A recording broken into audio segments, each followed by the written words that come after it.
요한의 예수님 소개, 예수님을 소개하는 것은 요한이 온 목적이었죠. 오늘 본문에 있는 1장 6절과 7절을 보면 하나님께로부터 보내심을 받은 사람이 있으니 그의 이름은 요한이라. 그가 증언하러 왔으니 곧 빛에 대하여 증언하고 모든 사람이 자기로 말미암아 믿게 하려 함이라. 요한이 보냄받은 목적이죠. 예수님을 소개하고 예수님을 증언하는 것입니다. 그러내서 사람들로 하여금 예수 그리스도를 믿을 수 있도록 그렇게 예수님을 증언하고 예수님을 소개하는 것이 요한이 온 목적이었습니다. 그리고 드디어 이제 예수님이 등장을 하시고 그리고 요한이 예수님을 소개하고 있는 것이 오늘 본문의 내용입니다. 오늘 본문을 보면 요한이 예수님에 대해서 핵심적인 것들을 모두 말하고 있는 것을 보게 됩니다. 우리가 중요하게 붙잡아야 될 줄로 믿습니다. 주변적인 것들 물론 붙잡는 것도 필요하지만 그런 핵심적인 부분, 오늘 요한이 예수님에 대해서 핵심적인 부분들을 소개를 하고 있기 때문에 우리가 붙잡고 그 모든 것들을 우리가 누려야 될 줄로 믿습니다. 요한이 예수님을 소개하는데 첫 번째로 예수님에 대해서 소개하는 것은 세상 죄를 지고 가시는 분으로 예수님을 소개하고 있습니다. 오늘 29절을 보면 이튿날 요한이 예수께서 자기에게 나아오심을 보고 이르되 보라 세상 죄를 지고 가는 하나님의 어린 양이로다. 그렇게 예수님을 증언하고 소개를 하고 있습니다. 예수님은 세상 죄를 지고 가는 하나님의 어린 양이십니다. 말하자면 예수님을 소개할 때 가장 기본적이고 가장 근본적이고 가장 핵심 있는 것이 바로 이것이죠. 예수님 하면 가장 핵심적인 것이 세상 죄를 지고 가는 하나님의 어린 양, 가장 핵심적인 것을 소개를 하고 있습니다. 그래서 예수님은 세상 죄를 지고 가는 하나님의 어린 양으로 오셨는데 그러나 정작 이것은 당시 유대인들의 기대와는 전혀 다른 것이었죠. 유대인들은 나의 어떤 우리의 죄를 사함받을 그 누군가를 전혀 그들은 기다리지 않았습니다. 그들은 스스로가 죄가 없다고 하는 정도로 이렇게 의로움에 가득 차 있는 사람들이었죠. 자기에 가득 차서 우리가 아니면 누가 구원받을 수 있다는 말인가. 우리는 아브라함의 자손이고 그래서 이 죄 사함이라는 것에서는 아무런 관심도 없는 사람들 그런 가운데 살아가고 있었습니다. 그리고 그들이 물론 그들도 그리스도를 기다렸죠. 메시아를 기다렸습니다. 그러나 그들이 기다렸던 그리스도 메시아는 누굽니까? 지금 로마의 압제 가운데 있습니다. 로마의 식민지 가운데 있습니다. 그 로마의 압제에서부터 우리를 구원하고 우리를 해방시켜줄 정치적인 왕, 영웅 같은 그런 메시아를 그들은 기다리고 있습니다. 그래서 그 그리스도가 다윗의 후손으로 올 것이 성경에 예언되어 있었기 때문에 다윗과 같은 그런 왕을 기다리고 있었던 것이죠. 다윗이 누굽니까? 과거에 블레셋에 의해서 엄청난 어려움을 이스라엘에 당하고 있을 때 돌멩이 한 개 가지고 그 거대한 골리앗을 쓰러뜨리고 그리고 나라를 구했던 그 왕이 누구? 그 왕이 바로 다윗입니다. 그러니까 그 다윗과 같은 그 위기 가운데서 이스라엘을 구원해냈던 그 다윗과 같은 그런 왕으로 오실 그리스도를 그들은 기다리고 있었습니다. 그러나 오늘 성경은 예수님은 그런 왕으로 오신 분이 아니시고 세상 죄를 지고 가는 하나님의 어린 양으로 오셨다고 말씀합니다. 그런데 당시의 유대인들이 그렇게 예수님을 이 정치적 메시아, 그러니까 어떤 영적인 부분의 해결을 위한 것이 아니고 어떤 현실적이고 정치적인 왕으로 오실 것으로 기대했던 것처럼 오늘날에도 그런 기류가 교회 안에 상당히 많이 있습니다. 오늘날도 교계 일각에서는 예수 그리스도를 어떻게 봅니까? 사회 변혁가로서의 그리스도, 이 입장이 굉장히 많이 커져가고 있습니다. 예수님이 이 땅에 왜 오셨는가? 예수님이 이 땅에 사회를 변혁시키기 위해서 오셨다.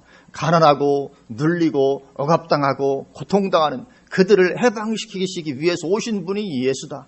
이런 어떤 입장이죠. 물론 그것은 성경에 나오는 말씀이지만 그것을 눌리고 억압당하고 포로가 되고 사로잡고 이런 것은 사실은 영적인 어둠의 권세에 의해서 눌리고 포로되고 이런 것들을 말하는 것인데 그렇게 그것을 보지 아니하고 이 세상 가운데서 현실의 삶 가운데서 그렇게 가난하고 소외되고 그리고 억눌려 사는 그런 사람들을 해방시키기 위해서 오신 분이 바로 그리스도다. 그래서 이 사회 변혁가로서의 그리스도를 추구하는, 말하자면 오늘날 진보주의 기독교가 사실 그것을 추구합니다. 그래서 예수 그리스도의 죄사함 관심 없습니다. 그래서 10절 뭐라고까지 말합니까? 복음 전도하지 마라. 오늘날 그 진보적인 교단들에 사는 왜 그렇게 나옵니까? 예수님을 그렇게 보기 때문에, 예수님을 우리의 죄를 사하러 오신 분으로 보지 아니하고 예수님이 이 세상을 그렇게 변화시키기 위해서 오신 분이라고 보기 때문에 전도 같은 거 하지 말고 이 세상을 좀 바꾸고 더 살기 좋은 세상으로 만드는데 우리 그리스도인들이 헌신해야 된다. 부정부패와 싸우고 북한에 억압당한 사람들을 도와주고 그런 것에서 모든 관심을 쏟고 있죠. 그래서 그렇게 현실 문제를 해결해 주는 그리스도, 어떤 영적인 문제가 아니고, 그러나 성경은 철저하게 예수님은 영적인 문제를 해결해 주시러 오신 분이라고 말씀합니다. 세상 죄를 지고 가는 하나님의 어린 양이시다. 이 어린 양이라고 말씀합니다. 그리고 예수님은 어린 양으로 오셨습니다. 그리고 이 어린 양은 구약 시대 내내 흘러왔던 흐름이죠. 구약 시대 내내 있어왔던 이것이 어린 양의 피 흘리는 것들이었습니다. 먼저 아벨부터, 아담의 아들 아벨부터, 아벨이 자기를 위해서 양을 잡아서 피를 흘려 하나님께 제사를 드렸습니다. 그리고 하나님께로부터 받아들임이 되고, 말하자면 구원의 예표인 거죠. 그러나 가인은 하나님께서 그 예물을 받지 않으시고, 그래서 이 아벨은 자기를 위해서 하나님 앞에 양으로 그렇게 양의 피를 흘려서 하나님 앞에 나아갔습니다. 그리고 출애굽기 12장에 가서는 우리가 잘 알듯이 애굽에 10가지 재앙을 내릴 때, 마지막 장자 재앙을 내릴 때, 그때 집집마다 다니면서 장자를 죽이러 다니는 천사가 다닐 때 양을 잡아서 양의 피를 대문에 바른 집은 건너뛰게 되고 그 집에는 손을 대지 않습니다. 이게 뭡니까? 그 양의 피가 구원을 가져다 주는 것을 말하는 것이죠. 그래서 양의 피를 바른 집은 넘어갑니다. 그래서 그 집안에 있는 권속들이 다 구원을 받게 됩니다. 그리고 이제 레위기에 가서는 성막을 짓고 대속죄일마다 이스라엘 전 민족을 위해서 양을 잡아서 피를 흘리게 됩니다. 민족적 속죄죠. 1년에 한 번씩. 그리고 이것이 다 그림자죠. 계속 범위가 확대 나갑니다. 아벨 때는 자기 개인을 위해서, 그리고 출애굽기 12장, 애굽에서 출애굽할 때 10번째 장에서는 그 집안의 권속들을 위해서 죄를 사하고 구원을 가져다 주고, 그리고 레위기에 가서는 이제 민족적인 전 민족을 대속하는 그런 어린 양의 피를 흘리게 되고, 이 모든 것은 그림자고 그 모든 것을 성취로 오신 분이 예수님이시죠. 그래서 성취로 오신 예수님은 어떻게 됩니까? 오늘 29절을 보면 세상 죄를 지고 가는 하나님의 어린 양. 이 범위가 계속 커져가죠. 처음엔 개인으로부터 시작해서 그리고 한 집안, 그리고 민족, 그리고 예수님께서는 이제 그 성취로 오신 예수님은 온 세상의 죄를 지고 가는 하나님의 어린 양이십니다. 모든 세상에 있는 모든 사람들 그 죄를 다 사할 수 있는, 그 믿음으로 반응하기만 하면 죄사함을 얻게 된 그 일을 이루신 분이 예수님이시죠. 그래서 로마서 8장 1절 2절처럼 그러므로 이제 그리스도 예수 안에 있는 자들에게는 결코 정죄함이 없나니 이는 그리스도 예수 안에 있는 생명의 성령의 법이 죄와 사망의 법에서 너를 해방하였음이라, 그렇게 말씀을 하고 있습니다. 그러므로 그리스도 예수 안에 있는 자들에게는 결코 정죄함이 없게 됩니다. 왜요? 세상 죄를 지고 가는 하나님의 어린 양으로 예수님께서 오셨기 때문에 그렇습니다. 그래서 여기 세상 죄를 지고 가는 하나님의 어린 양이로다, 이렇게 되면 이 세상 죄는 누굽니까? 그리스도 예수 안에 있는 자들이죠. 그러므로 그리스도 예수 안에 있는 자들에게는 결코 정죄함이 없다. 근데 일각에서는 봐라, 예수님이 세상 죄를 지고 가는 하나님의 어린 양이지 않냐. 그러니까 세상 사람들의 모든 죄를 다 감당하셨기 때문에 예수 믿지 않아도 구원을 받는다. 이 만인 구원론을 주장하는 사람들이 지금도 많이 있습니다. 그러나 절대로 그런 것이 아니죠. 그리스도 예수 안에 있어야 정죄함이 없는 것입니다. 그래서 여기 세상 죄를 지고 간다고 말할 때 이 세상은 어떤 세상입니까? 믿는 자들의 세상입니다. 안 믿는 자까지 포함하는 그런 세상을 말하는 것이 아니죠. 안 믿으면 심판을 피할 길이 없습니다. 그래서 베드로 후서 3장 6절 7절을 보아도 그때의 노아 때에 그때는 세상이 물의 넘침으로 말미암아 멸망하였나니 이제는 하늘과 땅이 다시 불사르기 위해서 보호하신 바 되어서 이제 경건하지 아니한 자들의 심판과 멸망의 날까지 보존하여 두신 것이라 그렇게 말씀하고 있습니다. 경건하지 않은 자들의 심판과 멸망의 날. 그러니까 누구에게나 다 구원이 임하게 되는 것은 아닌 것이죠. 그래서 예수 그리스도 안에 들어간 사람들에게 구원의 은혜가 주어지게 되는 것입니다. 그렇게 침례 요한은 예수님을 소개하되 가장 먼저 이 세상 죄를 지고 가는 하나님의 어린 양으로 우리는 분명히 예수 그리스도를 믿음으로 말미암아 우리 죄를 사함받고 구원의 은혜를 누려야 될 줄로 믿습니다. 그렇게 소개를 하고 있고 두 번째로는 영원하신 분으로 소개를 하고 있습니다. 그 다음 절 30절이죠. 우리 30절은 같이 한번 한 목소리로 봉독하십니다. 내가 전에 말하기를 내 뒤에 오는 사람이 있는데 나보다 앞선 것은 그가 나보다 먼저 계심이라는 것이 이 사람을 가리킵니다. 아멘. 내가 전에 말하기를 내 뒤에 오는 사람이 있는데 나보다 앞섰다. 말이 사실은 안 맞는 거죠. 예수님은 침례 요한보다 6개월 나중에 태어나셨습니다. 6개월 정도. 요한이 먼저 왔죠. 요한이 먼저 태어났는데 그래서 예수님은 뒤에 오시는데 뒤에 오시지만 사실은 그분이 나보다 앞섰다. 왜냐하면 그가 나보다 먼저 계신 분이시기 때문에. 그래 나보다 늦게 태어났지만 나보다 먼저 계시는 분이라. 이건 영원하신 분이라는 것을 말하는 것이죠. 먼저 나중에 태어났지만 나보다 앞선 분. 이건 뭐 인간 세상에는 가능하지 않죠. 이건 영원하신 분이라 그런 뜻입니다. 그래서 예수님은 그저 단순한 인간이 아니시고 영원하신 분이다. 아멘이시죠? 예수님은 영원하신 분이십니다. 물론 세상은 예수님을 사람으로 봅니다. 그저 4대 성인 중에 하나다. 그러나 예수님은 단순한 4대 성인의 한 사람이 아니고 영원하신 분이십니다. 태초부터 계신 분. 이 세상이 창조되기 전부터 계시는 하나님이십니다. 그런데 안타까운 것은 오늘날 교회 안에 예수님을 인간으로 보는 기류가 점점 강해지고 있다는 것입니다. 그래서 역사적 예수, 제가 종종 말씀드리면 역사적 예수 탐구. 역사적 예수라는 것은 예수님을 인간의 역사 속에서 활동하시던 분. 예수님은 역사를 벗어나시는 분이죠. 역사의 주관자십니다. 그런데 예수님을 역사 안으로 가둬두고 역사 안에서 일하시는, 그러니까 인간으로 보는 거죠. 역사적 예수의 탐구.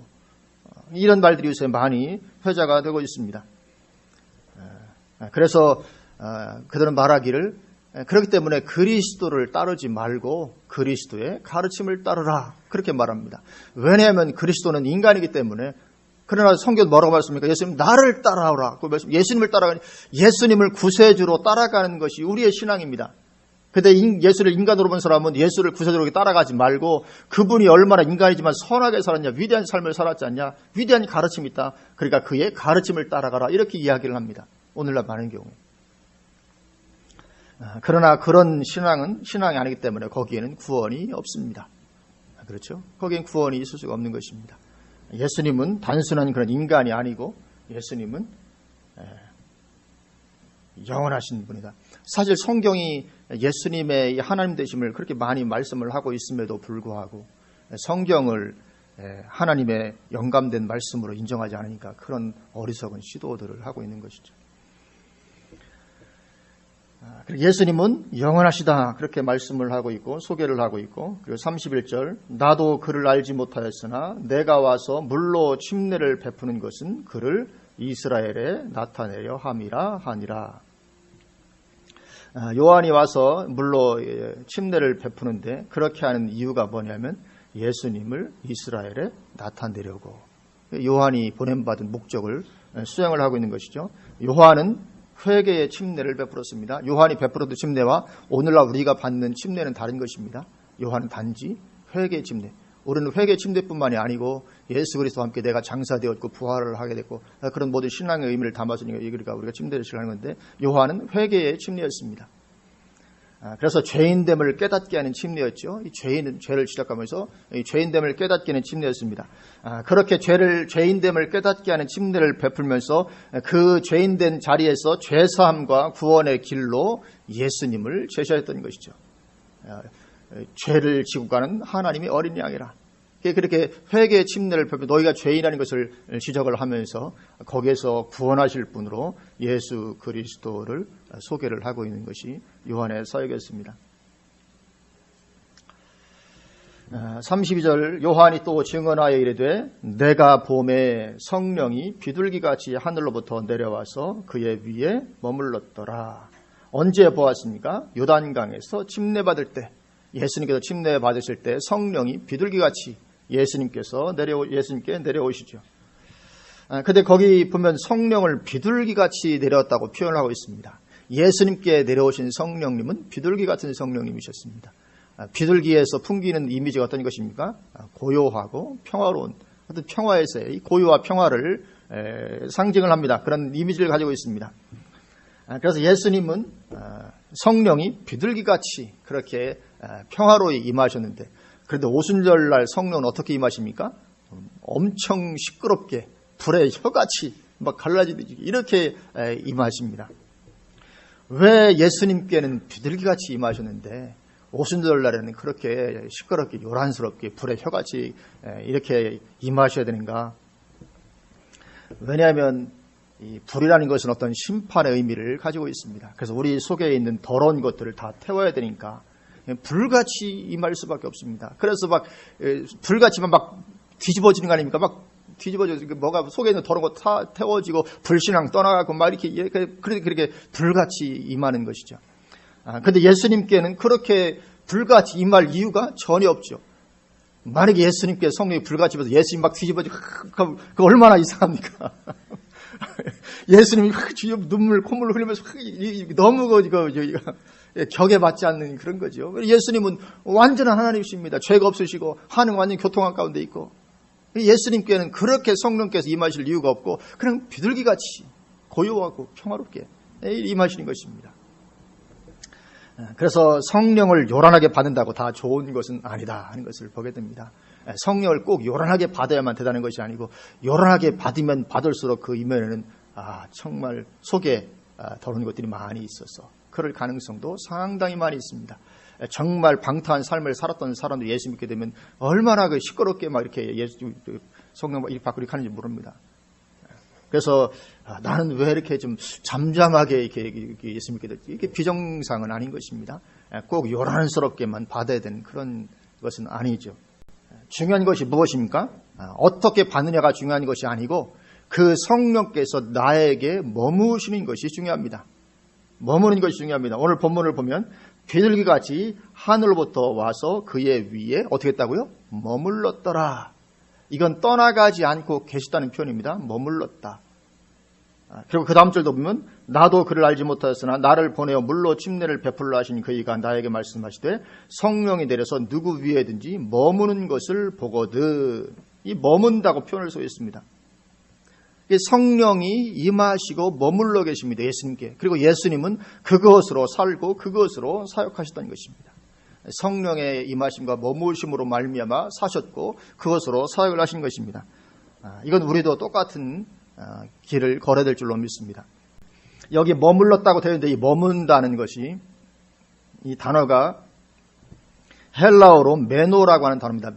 메노라고 하는 단어인데 똑같은 단어가 요한복음 15장 5절에도 쓰여 있습니다. 요한복음 15장 5절은 뭐라고 말씀합니까? 나는 포도나무요 너희는 가지니 그가 내 안에 내가 그 안에 거하면 사람이 열매를 많이 맺나니 나를 떠나서 너희가 아무것도 할 수 없습니다. 몇 장만 넘기게 되니까 우리 다시 한번 읽고 가실까요? 이런 말씀은 그냥 암송해도 좋을 줄로 생각이 됩니다. 요한복음 15장 5절. 우리 같이 한번 다 같이 한 목소리로 봉독하십니다. 시작.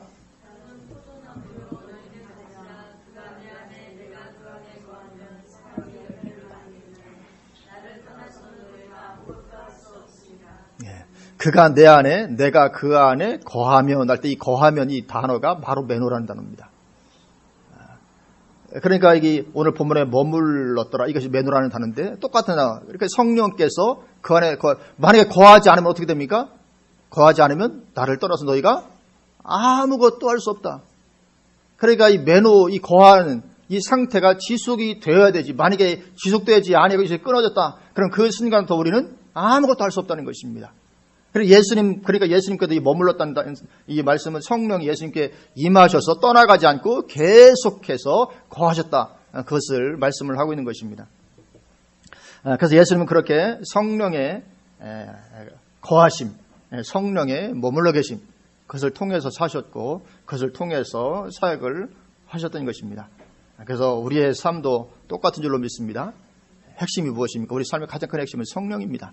성령 모시고 그리고 성령의 머무심을 통해서 우리가 성령으로 살고 성령으로 사역을 하는 것입니다.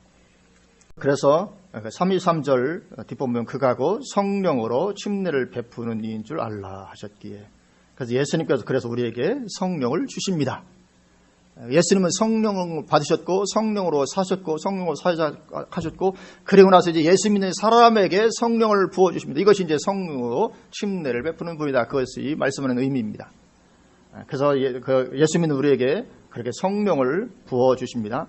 그래서 우리도 이 성령으로 살아가는 것이 우리의 삶인 줄로 믿습니다. 34절 내가 보고 그가 하나님의 아들이심을 증언하였노라 하니라. 침례 요한은 보고 증언했다, 그렇게 말씀하고 있습니다. 보고 증언하는 것, 증인의 삶이죠. 보고 증언하는 것, 증인의 삶입니다. 보는 것이 있어야 증언할 수 있죠. 우리도 분명히 보아야 될 줄로 믿습니다. 예수님을 분명히 보고 체험하고 경험하고 우리 믿음의 눈으로 바라보고 분명한 이것을 가진 것이 있어야 우리가 예수님을 증언할 수 있습니다. 분명히 보고. 보지 않고도 증언하는 사람이 있죠. 누굽니까? 이게 거짓 선지자입니다. 보지 않고 증언하면 거짓 선지자가 되고, 또 어떤 사람은 보고도 증언하지 않죠. 그럼 어떻게 됩니까? 이게 하나님 앞에 죄를 짓는 것입니다. 보고도 못 본 척. 지금 우리도 그런 세상 법에서 그런 죄가 있잖아요, 그렇죠? 보고도 못 본 척, 죄인을 감춰둔다든지 이렇게 죄가 됩니다. 우리는 풍성이 충만하게 틀림없이 우리가 보고 증언하는 그런 은혜를 누려야 될 줄로 믿습니다. 내가 보고 그가 하나님의 아들이심을 증언하였다. 예수님은 하나님의 아들이십니다. 단순히 인간이 아니십니다. 하나님의 아들이시고 영원하신 분이십니다. 그런데 당시에도 이 영주주의, 초대교회 당시에도 영주주의라는 이단은 역시 예수님을 인간으로 보았습니다. 그래서 어떻게 그든 설명을 했냐면, 인간 예수에게, 원래 예수가 인간이었는데 인간 예수에게 그리스도의 영이 임해서 예수가 메시아 의식을 가지고 살았다.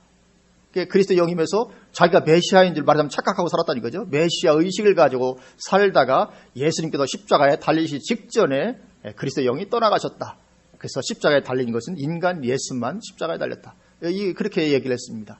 그런데 오늘날 그런 비슷한 길에 서 있는 사람들이 많이 있는 것이죠. 그러니까 사탄은 어쨌든지 할 수만 있으면 예수님이 하나님의 아들이 아니고 인간이라 이걸 하기 위해서 애를 쓰는 것입니다. 어찌하든지 예수님이 하나님의 아들이 아니시라고 하기 위해서. 그런데 이것이 얼마나 효과가 좋았는지 오늘날 거기에 넘어가는 사람들이 대단히 많이 있는 그런 실정입니다. 그러나 성경은 분명히 예수님은 하나님의 아들이시다, 그렇게 말씀을 하고 있습니다. 그래서 오늘 본문에서 요한은 예수님을 그렇게 소개를 하고 있습니다.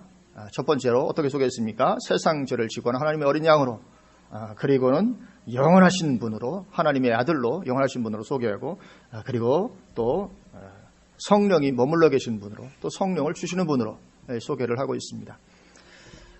그래서 우리도 예수님